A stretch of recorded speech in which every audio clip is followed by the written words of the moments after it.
Playing. He's going to play. Bronner's playing. 7D, Nick goes in. Carter and net. John, I know Dan Hilferty's only been here a little over a month, but have you had many dealings with him, and what's your reaction? Does it affect you at all, the move up top? I'm just coaching the team. I've talked to Dan a couple of times. Seems like a really good guy. Heard some great things about him, but really haven't had much business to do with him, no. What have you heard about him from people? Oh, come on. You don't want to talk about No, it? no, Okay. no. John, I guess where you guys are at, you guys are obviously on this this long win streak. In terms of, does it change? South Jersey guy, though. Yeah. Heard that. Yeah. That's good. Does it change the way you guys approach, video sessions and whatnot, that the wins are piling up for these guys, or no? No, we go about our business the same way. Had our meeting this morning. Did the PK this morning. We approach everything the same way. Just keep on. We got a couple more weeks here, and I think we have 10 games in 16, 17 days. A lot of games coming up here. We're gonna finish the same way we've been doing it all year long. You talked about the PK this past game, obviously having a lot of reps on the PK, and some of the newer guys on the unit between Lemieux and Frost getting more reps. Tippett, how much are you seeing their efforts on the PK kind of bleed over into 5-on-5? Well, I think penalty killing always helps you away from the puck, 5-on-5. Brendan needs some work. We're working with him. We think he's played very well, though. It always helps. We, as most teams, a lot of teams like using their offensive people to kill penalties. I think it kind of can set a power play back a little bit, try to knock them on their heels. Always helps the other part of the game. So for Tip to get involved in it, I use Frosty a little bit. Maybe use him a little bit tonight. And we'll just experiment here. I guess that's some things I do is I'll experiment a little bit in certain situations as we're trying to find out about guys. I know that we didn't talk to you really yesterday at all, but I guess what were your thoughts on the carnival, participating for the first time? Oh, it was great. It was great. I mean, I didn't spend much time on the floor. I took a look at it, how much they jammed in on that floor. It looked like everybody, there was a lot of energy. I was in my spot with the animals and saw all the players along the way. Great cause. People were so good. Like I said, I've heard so much about it.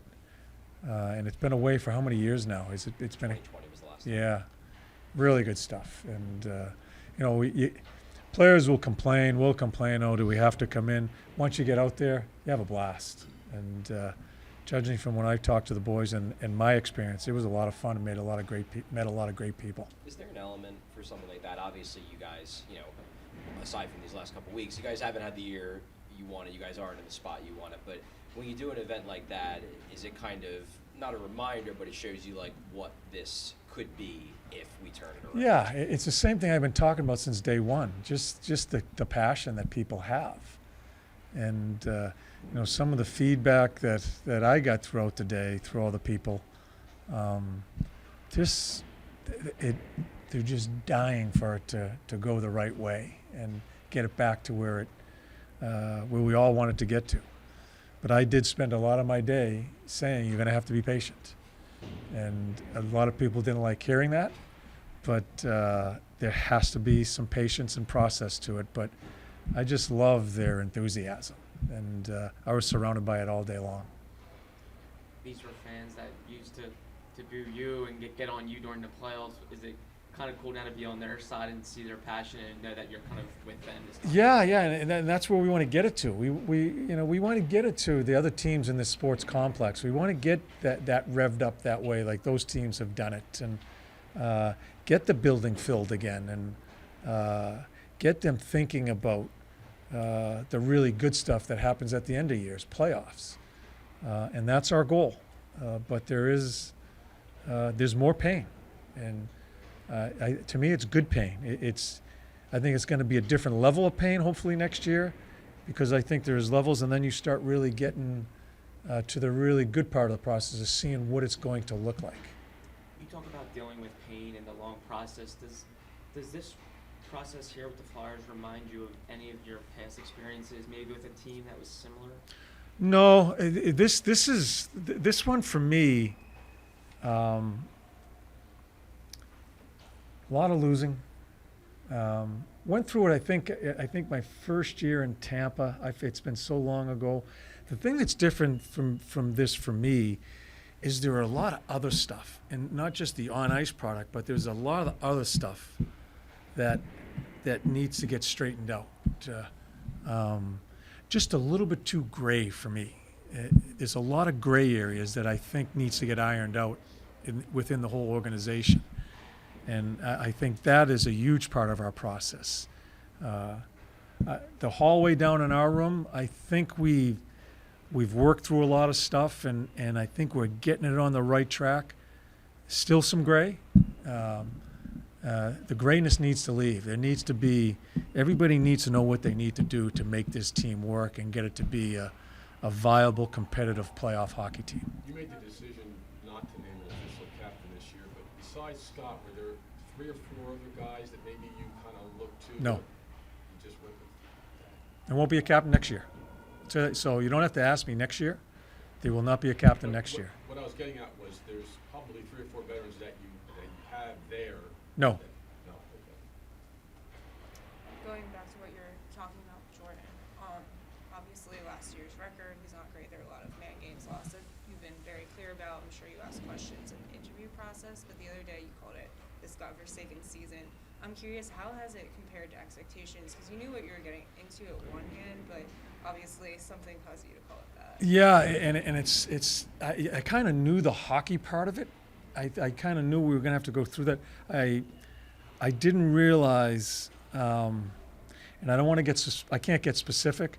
There's a lot of other stuff going on around this team that I think needs to be straightened out. And basically just what I said, where we're kind of bumping into one another, where really you should be over there, and I'll be over here, and a common goal is to get this right. And that happens when teams struggle. That happens when you lose. Everybody thinks they have the answer, and they kind of tread over here. And just in a general sense, I think we need to get in our lanes and get our lanes straightened out, and then we join it together. John, this is kind of a bigger picture league question, but we're obviously getting into award season when that gets talked about. One of the awards that there's legitimate debate, I think, in terms of what it actually means is the Selke. You know, some people think it should just be the best defensive forward. Some people think it's the best two-way forward. You have a guy out in Noah Cates who's more on the really good defensive side, isn't scoring point per game. But what do you view the Selke to mean? Yes, it's kind of like what the Norris has evolved into. I thought that was supposed to be a guy that defends pretty well too, you know, and I don't know what the definition of him are anymore. So the Selke for me is that two-way guy that makes he's not your top-end offensive guy, but he's a guy that I rely on in Noah Cates. He's played against all the top players and all the main situations, key parts of the games. I think that's what the Selke is. I'm not sure how it's defined anymore. And I'm not trying to be critical of anybody who does all that. Who does the Selke? You guys? Oh, you guys screw it up anyway. Do you guys do all the awards? Not all, but most. Yeah, that's why they're all screwed up then. So, but that's what I mean. I think there has to be some offense involved in it, but it's that guy that you're always looking at to play those key minutes to help you win that hockey game and get you where you want to be in playoffs. You said there won't be a captain next year. The fact that Coots hasn't been here, you haven't had a chance to see him and how. There won't be a captain next year. Whether Coots is here or not, there's no captain next I year. didn't know if that went into the decision. Though, I just because told you, no. haven't seen him. What went into the decision? Then? It's just the way we're going to go about it here. Going back to Noah Cates, when you're working with someone who is not a natural center and you're trying to get them up to speed, especially taking face-offs, what are some of the little details or things that you have to work on? Yeah, it's a great question. He is working his ass off as far as face-offs, and Willie Darrell Williams has poured his heart into this. That's kind of a big part of Willie's job, is looking after this stuff here. I listen to their conversations during the game. I see the work they do off the ice. He's trying to get that figured out because he knows all the spots that he's put in, that's a huge part of it. And it's been a struggle for him.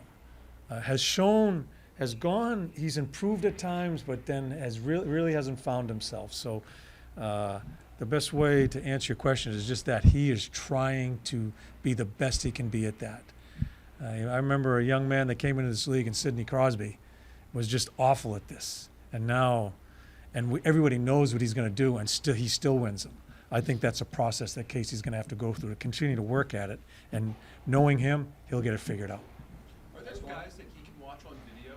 Players Does. in the league? He does. Are there people that you point to him for? Willie is taking care of that with him. I'm not sure who the names are, but they're having constant conversations, even during the game. I listen to him, and he knows it's a part of his game that he has to work on. He'll get it. I promise you, he'll get it because he puts that much time into it.